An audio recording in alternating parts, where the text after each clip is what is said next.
Hello everyone, আসসালামু আলাইকুম। সবাই কেমন আছো? আমিও আলহামদুলিল্লাহ ভালো আছি। আজকে তোমাদের দেখাবো আমার নিজস্ব একটা ডিমের রেসিপি। আমি ডিম খেতে খুব পছন্দ করি, আর ডিমটা আমি একভাবে খাই না, অনেকভাবে ডিমটা আমি রান্না করি। আর এখানে আজকে আমি একদমই ডিফারেন্টভাবে ডিমটা করছি। আমি জানি না তোমরা কেউ এইভাবে খাও কিনা, খেয়েছো কিনা। আজকে ডিমটা রান্নার জন্য প্রথমে আমি কড়াইতে দিয়েছি পেঁয়াজ কুচি, রসুন কুচি আর মশলা।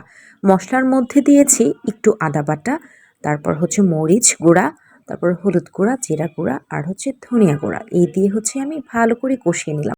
তারপর একটা ছোট কাপের ডিমটাকে ভেঙে সুন্দর করে, যেন কুসুমটা না ভাঙে ওইভাবে নিলাম। তারপর নিয়ে আমার যে মশলার মধ্যে তেল উঠেছে ওই হাঁড়িটাতে আমি এক সাইড করে করে দেখো 4টা ডিম সুন্দর করে দিয়েছি। দেখছো কি সুন্দর লাগছে না? আমার একটা ডিমও কিন্তু ভাঙে নাই এবং পেঁয়াজের সাথে অ্যাড হয়ে গেছে। তখন আমি এটাকে ঢেকে দিয়েছি। এখন ঢাকনাটা উঠায় দেখাই। দেখো কি সুন্দর লাগছে না? দেখেই অনেক ইয়াম্মি ইয়াম্মি লাগছে আর খেতে ইচ্ছে করছে, তাই না? আমার কিন্তু ভীষণ ভালো লাগছিল, এখনই দেখতে লোভনীয় লাগছিল। তারপর আমি একটু এটাতে পানি অ্যাড করলাম। খুব বেশি পানি দেওয়া যাবে না। এই যে আমি অল্প পরিমাণে একটু ডিমের গাটা যেন ভিজে যায় ওই রকম করে আমি পানি দিয়েছি। এখন দেখবে আসল মজা। এই যে পানিটা দিলাম না, এখন আমি আবারও ঢেকে রাখবো। ঢেকে রাখার পর দেখো অলরেডি বলক চলে আসছে। আমি জাস্ট 1 মিনিট পর ঢাকনাটা উঠালাম। ওঠানোর পর দেখো কি সুন্দর টকবক টকবক করে বলক আসছে, আর কালারটা এত দারুণ হয়েছে মাশাআল্লাহ।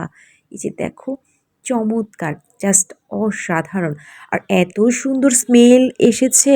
ভয়েস ওভারটা তো পরে দিচ্ছি। সত্যি বলতে এই ডিমটা না খেতে ভীষণ মজা হয়েছিল। যে রান্নার মধ্যে যেমন লোভনীয় লেগেছিল, খেতেও কিন্তু তেমনি। আর এই ডিমটা পোলাও ভাত বা সাদা ভাত, ২টা দিয়ে খেতেই গরম গরম অনেক মজা লাগে।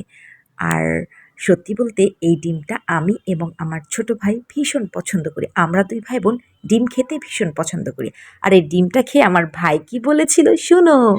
অনেক বেশি মজা হয়েছিল, টু মাচ। এত মজা হয়েছে, আমি তো এটা বারবার খেতে চাই। ওকে, থ্যাংক ইউ তোমাকে।